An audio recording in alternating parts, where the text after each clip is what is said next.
Hey guys, welcome back. Is it my partner on the line? Oh, I'm here. Hey buddy, how you doing? Good, definitely. Yeah, so what is this, 41 now? Episode 41. Yes, All right. sir. All right, so a lot to get into today for sure. Yep. So where do you want to start? NFL or college? Let's start with college tonight. All right, we'll do college. So yeah, I mean, it's the college football playoff. You know, first right off the bat, what do you think of how the committee came to their top 4 teams? Well, listen, I think Oklahoma was, they score 100 points a game, but they give up 100 points a game. So I don't think Alabama's going to have much of a hard time with them. No, they're favored by 14 already. So I think, I think they got it right. I think you have to respect Oklahoma and, what they put together. They had a lot of wins against good teams, and I know their style is going to, probably wouldn't bode well for them against Alabama. But if you're going to go with a conference champion who lost one versus, I guess the 15 was Georgia, right? After their showing against Alabama, I think those are the two teams. I liked Georgia all along, and I know they got 2 losses now. Yeah, they got 2 losses, and obviously they really gave a good showing against Alabama. They did, and they probably should have won the game. They really should have won the game. They should have won the game. If they did, the committee's job would have been a lot easier because it would have just been Alabama and Georgia in the playoff, and then Notre Dame and Clemson. So it would have been a lot easier for them, and they wouldn't have had to really make a choice. But the team I really didn't going into the weekend, I really didn't think that Ohio State was going to make it, and it proved that the committee wasn't really that impressed with them, even though they beat Michigan. So that could have been an Urban Meyer thing too. You know what? I mean, yeah, I'm not sure. I'm just saying. I thought They probably got it right based on the numbers, but yeah, you're probably right. It kind of came down to kind of splitting hairs, I think, because you had the Big 10 champion, the Big 12 champion, and you're kind of going through their schedule, kind of with a fine tooth comb, like who this team beat this team by how many, how this team do on the road against this team, and it came down to Oklahoma's loss being better than Ohio State's, I guess. And exactly. And we all knew they were going to beat Northwestern, even though Northwestern's played well all year. I mean, but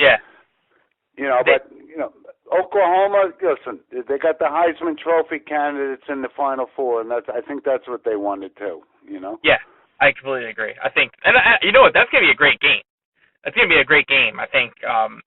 Oklahoma's offense, it's just been, no one's really been able to stop it this year. Then you have that going against Alabama's defense, and then you have, Tua, who I bet you will be healthy by then, go with their high-powered offense, looking to put up 50 points against Oklahoma, which they should easily do. So right. I think that'll be a fun game. Tua's got 5 weeks to get ready, and, it'll be 100% healthy. And what do you think of Notre Dame Clemson? I think I'm a Notre Dame fan, but I think they'll keep it close, but I don't think they'll win. I think I think that's a good game. I think the Achilles heel will probably be Notre Dame's a bit. I don't think their offense could keep up with Clemson's offense, and Notre Dame has a good defense. But Clemson's turned it up since they had almost lost to Syracuse in the beginning, but they've turned it up, so it's going to be a great game. Yeah. And I don't know what this Dabo Sweeney's doing. He's getting a little pissed that people are barking at him and stuff in Clemson. So yeah. I don't know. Yeah, he's a character for sure. That game against Syracuse, their quarterback got hurt, so I think that played a little part in that being a close game. But I don't think Notre Dame should be an 11.5-point underdog here. I saw that. I thought it would be around 7. That's what I thought. So I do agree with you. It may go back to 7 before the game goes off. Yeah. So if you're going to bet it now. If you're going to pick Notre Dame. People are thinking the same way we are. I mean, these guys are undefeated, and they shouldn't be an 11.5. Yeah. I agree. I think it'll be a close game. I'm thinking like 30-24 for that game. I don't think Notre Dame. They have a decent offense, and they've been good since they went to book, but I don't think that their offense is going to put up the points that Clemson will. And I know Notre Dame's defense is good, but Clemson, they're rolling right now. Like they're 35 to 40 points at least a game. So and their that's defense is good too. The defense is. They got 3 possible number 1 draft choices on that defensive line. Yeah, exactly. And their defensive line is gonna have something to say about that too. So I don't see Notre Dame winning, but I see it being a close game. I'm not ruling it out. So I'm just saying, But hey, if it's a close game, then anything can happen. That's what I'm saying too. So but if I had to make a prediction, we'll talk about it when it gets closer to time. So. Right, but I'm telling you right now, it's not going off as 11.5, underdogs. Yeah, I do. I agree with you there. I think, and I actually think that Alabama will go the other way. I think it'll be a bigger spread. That's what Yeah, they're a good team, though. I mean, Alabama. But Georgia, like I said, I was hoping they would sneak in, but not with 2 losses. So no. The committee had nothing to do with it. They couldn't turn that away. No, they couldn't. It was tough. It was a tough call. I mean, they were right next in line, but you got to reward the conference champion. I think that, and then 2 losses against 1. That's just how it has to be. Good stuff. So listen. Anything else from college football? What do you think of UCF? You know what? They don't play anybody enough to even warrant in the discussion. You're not saying that they belong in the Final Four, are you? No, I don't. I just wanted to know your overall thoughts on them. I think it's pretty impressive what they've done. 25. They're kind of like Boise State was maybe 10 years ago. Boise State was always undefeated and they never got a chance. And that was always the big thing. Look at the schedule though. They don't play teams like Notre Dame and Clemson and the SEC. They just don't play that kind of schedule. So they need to beef up their. I'm not dismissing them. That's quite an impressive record, 25-0. But you got to play some teams. Play in the SEC for 2 weeks and see how many games they win. Yeah, I will. They're going to play LSU in the bowl game. So let's see how they do. They did beat Auburn last year when they played in the bowl game. So let's see how they do against LSU. I think they're going to play them in the Fiesta Bowl. I think they said. So they're going to get rolled by LSU. I'm telling you right now. So we'll see. We'll see how they do. That'll be the big test. Because then, if they beat LSU, then I'll be like, all right, let's give these guys another look. But we saw the quarterback at LSU. He played terrible against Alabama. Yeah, he did. He did. They should have been in that game. We'll see how that goes. But that's good stuff in college football. For sure. So let's move on to the pros here, right? Okay. So some good games. I definitely like that Chargers-Steeler game last night. You know what? I'm surprised. I would have taken the Steelers in that game.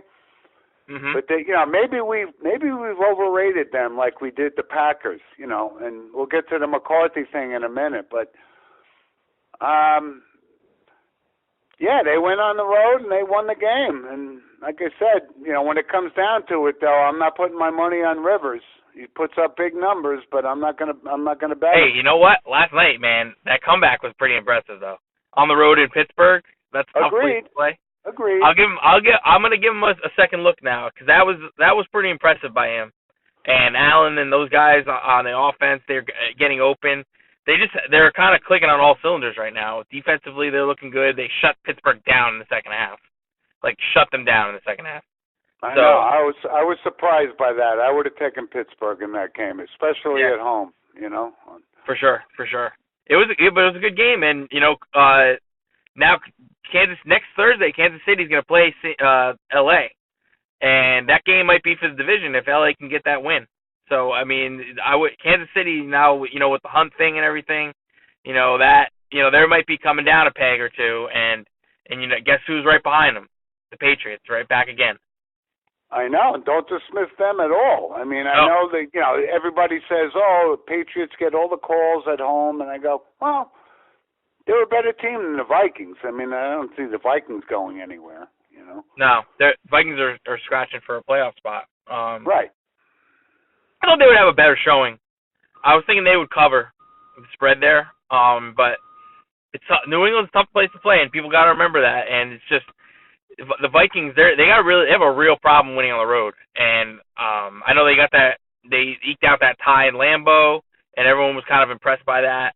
But they have a real problem winning on the road, and they're going to have to, they're probably going to be going into the playoffs as a wild card team if they do. Even so with this that's Kareem Hunt thing in Kansas City, Kansas City's going there. This is their year. They're on a roll. I don't know who can beat them in the AFC. What about so you are going to count out New England? No, I'm just saying. It depends where the game is going to be. Kansas City may have the home game, so it's toss up right there. Yeah, it's true. I'm not laying I wouldn't bet against Tom Brady, on my worst day. So I'm just saying. But it seems like Mahomes and these guys, and I'm a big Andy Reid fan. You know that. Yeah. So. Yeah, they're clicking, man. And Kareem Hunt, he was good.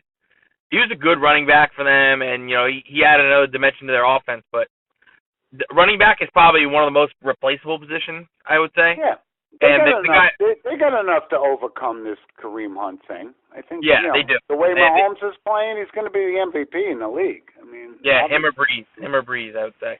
But Breeze, let's talk about that game. It was a couple days ago, but Dallas and New Orleans. I wasn't surprised by that. In the Superdome, the Saints are unbeatable.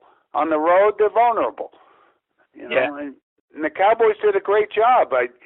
You put pressure on Drew Brees up the middle. He's only 5'10" or whatever he is, 5'11". Yeah. And the Cowboys, they did a good job on that. Not a Cowboys fan, but they did the right thing. As a football fan, you got to give them credit for what they did. They brought, exactly like you said, they brought the pressure on him up the middle. He wasn't able to kind of see over the line, and especially that last pick, you could tell he was throwing it to something he didn't see. So, if you're able to pressure him and get their offense, off track, I didn't think Dallas would be able to do that, but they did. And it was just kind of a mess from the beginning for the Saints. And I still thought they were going to come back and win. I still thought that. When they got the ball back. When as great a year as they're having, these Rams are having a better year. I mean, Goff and Gurley and Donald. I mean, this guy got Donald 16.5 sacks. And I got to give you kudos. I told you I didn't get why he was holding out, but he's the best defensive player in the league. No question about it. He's a monster, and he should be defensive player of the year. I think they can handle the Saints actually. So I'm looking toward a Rams Chiefs Super Bowl. Early prediction, but there's a lot to cover before then. But for sure, yeah. But they're heading on. They're looking like they're on a collision course. Now we'll touch on our Giants yesterday. I know they're out of it, and they're kind of just playing for pride right now. But it was good to see them show some heart and come out with a win against a good team. I told you though, like I said, we everyone says we should have drafted, but we got a Hall of Fame running back. This kid Barkley is a superstar. He's no so question good. About it. So good, and just makes plays that no other running back can make. He hurdles, he's able to hurdle people. That run before the end of the half was like the way he made those guys miss, and was able to get out of bounds on the other side of the field to set up that 57-yard field goal. I think that changed the game right there. And I was watching it. I was watching it with a friend of mine, and I go, "These are Barry Sanders moves." The first three guys don't even put a hand on him. Yeah. Oh, the first tackler never tackles him. The first guy that he encounters never gets him down. Ever. It's unbelievable. It's 100% of the time the first guy never gets him down. And so we talked about, Todd Bowles, he should start packing. If Mike McCarthy got fired yesterday in the middle of the season, which was shocking, by the way, I knew he was going to get canned at the end of the year because Rodgers and him don't get along anymore. But wow, I mean, yeah, for sure. It's honestly, the Jets are just Todd Bowles, he'll get a defensive coordinator job somewhere, but he's not a head coach. They're just so undisciplined. Like every game, you see just crazy penalties and just mental mistakes that they make week in, week out, and it's hard to watch, honestly. Right. But The only points they score is when the opposite quarterback makes a Yes. stupid pass and stuff. And that was how the guys Jets. run it back. That was the Jets game yesterday. The pick six and the block punt. But actually, I don't think they even got any points on the block punt, did they? It's hard to watch them, and I kind of go in and out. I go to different games and stuff because nothing happens in Jets games. It's just I can't watch it. I check and see how they're doing, and I look back to see who made plays. But I think what's going on with the Jets is I don't think Donald is that hurt. They just realize the season's over. They don't want to get him beat up for the last 4 weeks of the season. That's why. I think they'll throw him in just to get more experience. I think they'll throw him in because why not? I mean, they got nothing else. There's nothing for them to play for right now. Oh, look, they're paying McNown $10 million a year. Let him get beat up and let Darnold start off next year. I think that's what's going on there. Really? You don't think we'll see him again?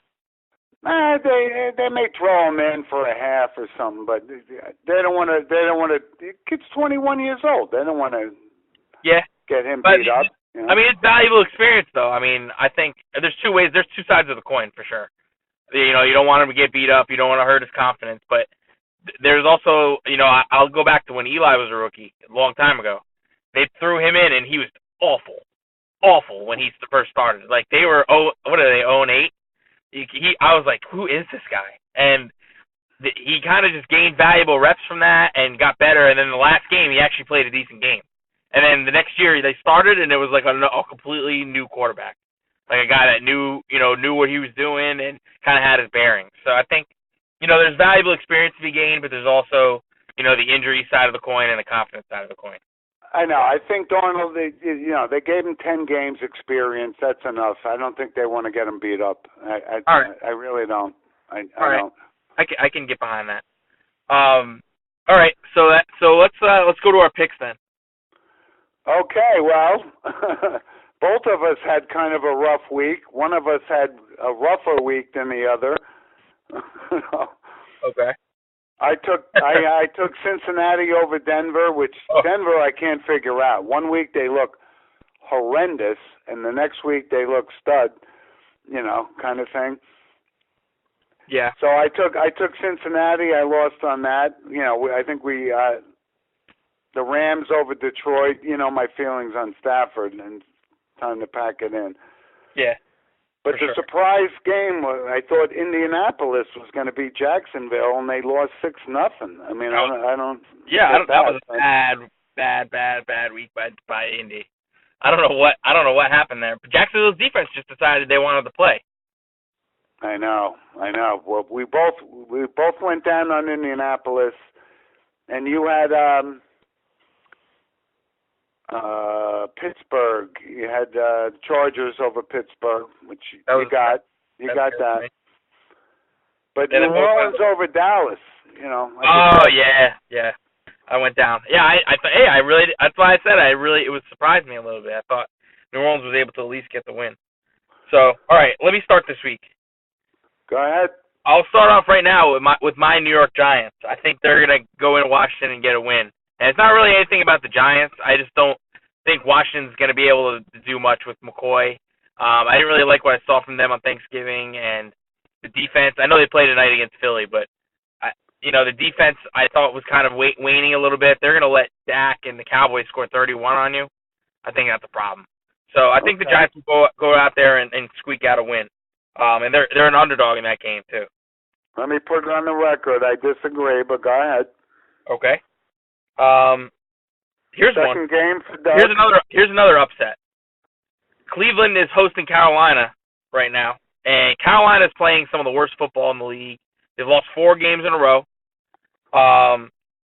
Cleveland didn't look particularly good yesterday, but I think at home they're going to come out with a big performance, and they're still kind of playing for pride, but they're kind of rejuvenated since they got rid of Hugh Jackson. So I like what I see from them, even though they lost yesterday, but I'll take them at home to beat Carolina. They're an underdog in that game, so that's the second underdog I'll take. I know, and I'm not a big, like I said, I'm not a big Cam Newton fan, but no. I think they need to win more than Cleveland does, so I can't see him walking out of there with a loss. But McCaffrey will have a big game, and They'll beat Cleveland. Cleveland's terrible. They're terrible. We'll see. They do need the game. So my third game, I'm gonna go with Kansas City. They're hosting Baltimore. That's a pretty good game. So they're hosting Baltimore. They kind of need to get back up on the horse now. They won yesterday, but it was kind of a rough performance. They beat the Raiders only by 7. So they're laying 7.5 this week. So I think they blow out Baltimore. Baltimore needs to come back to earth a little bit. I think they've won 3 in a row. Lamar Jackson's been riding and He's that was the right move to take Flacco out, and I agree. But yeah, Kansas City. It's time for him to take his lumps a little bit. I think he'll take a loss there. They're not going to beat Kansas City at home, and I don't see that happening either. So Kansas City, Cleveland, and the Giants. That's my 3. I got it. I got Buffalo, Carolina, and Seattle. And, okay. But like I said, my little bonus pick is I can't see the Giants winning in Washington. I just can't. Can't see it. Even after what you saw from this last game, they actually looked pretty good. I thought. Really, or did the Bears look that bad? With Chase Daniel, really? Yeah. Well, he did play pretty bad, but who are we facing this week? Colt McCoy. That's what I said. Not really about the Giants. Just kind of more about the Redskins. I don't think they're up to par. I think a lot of people underestimate Colt McCoy. Like he's some schlub, that just been hanging on. I think he's got some talent. I remember watching him at Texas. He was a stud. So. Yeah. All right. So let's hear your 3 real quick. Oh, you said it. All right. Carolina. You said Carolina, Buffalo, and Seattle. Yep. Okay. All right. So Seattle's playing. They're playing somebody good, I think, this week. Minnesota. They're on a Monday night against Minnesota, and then the Bills. Seattle's at home, and they need this game just to sneak into the playoffs. But I think Minnesota's. Like I said, I like Cousins a lot, but I don't think they have enough talent, outside. And that was great. Belichick barking at Thielen. That was funny. That was funny. And Buffalo against the Jets. That's self-explanatory. The Jets are just going down the toilet right now. Oh, really? That's a game. Even if it was on 9 channels, I wouldn't watch either one of them. So, That's funny. That's funny. All right, so listen, real quick. Let's touch on baseball. Cano to the Mets. I mean, are they?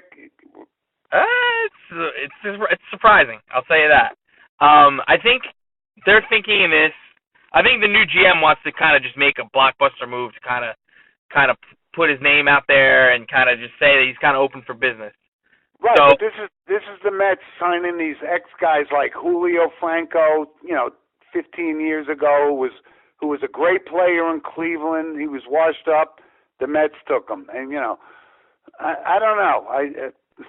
You knew he wasn't going to the Yankees. We knew that, right? I did know that. I did know that. We got Torres now. We're good at second. But I think their reasoning is that the club. I don't agree with it. I wouldn't have done this trade. But I think I'll get their reasoning. So their bullpen was awful last year. Awful, and they traded away the one good guy that was decent, Familia. So their bullpen is pretty much barren right now. They needed a top flight closer badly, so they got Diaz in this trade.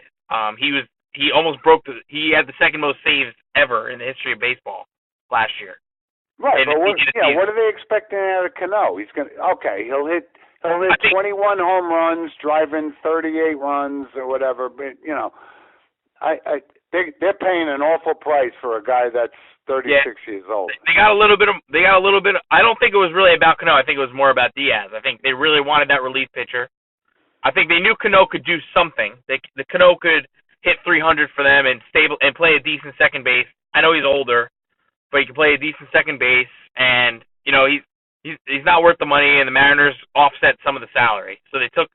It's not like the Mets are paying the whole contract; they're paying some of the contract, and they'll get a decent hitter for 2 more years probably until he becomes useless. I would say. Well, some of that contract is a big nut to crack. Yeah, he's making a fortune. Yeah, it is for sure. But they gave up, and they also gave up some good prospects, which was surprising. And I know they got rid of some like Bruce and Swarzak. Those guys were just kind of get there for the paycheck. Bruce was nothing last year. Agreed on Bruce. Yeah. So I think it's kind of like I think it's really a lateral move. They gave up some of these young prospects that could be, like, especially their first round pick from last year was supposed to be good. You don't know about him. But they're thinking, let's get Cano and we could make a run at this. They got so many other weaknesses. It's not going to make a difference. I think that's why Syndergaard is next out. Yeah, he's going too. Yeah, and they're looking to fill those other holes with him. So they're going to trade him for.